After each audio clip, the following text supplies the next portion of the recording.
Hey everyone, it's Jessica Riffle Edwards in Wilmington, North Carolina, and I want to talk about buyer representation. And I've talked about buyer agency and that kind of thing before, but specifically the state of North Carolina is huge on agency disclosure. And what agency disclosure means is, the North Carolina Real Estate Commission wants to make sure that consumers or the public, anybody buying or selling real estate, fully understands how they are being represented by their agent and if they really have representation or not. This just came up for me yesterday. I have some folks that I've been talking to for quite a while that were looking in a new community here in Wilmington, and a lot of times in new communities or new construction communities, the agents that are there on site are more than willing and the most knowledgeable. Quite frankly, they're more knowledgeable than a real estate broker like I am about their community, because that's all they do is work in that one community and focus on that one community.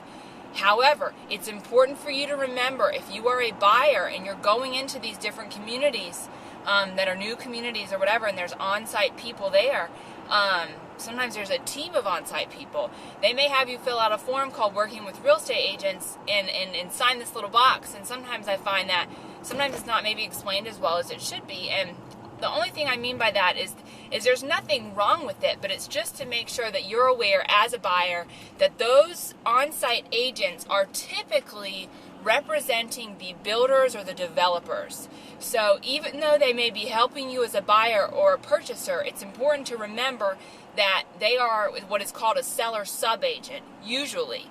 And that means that their first duty and loyalty is basically to that seller or to that developer. So it's just to remember, something to keep in mind, that that's where that lies, and their ultimate, due diligence or their utmost responsibility is to satisfy the best interest of the developer. So just remember that.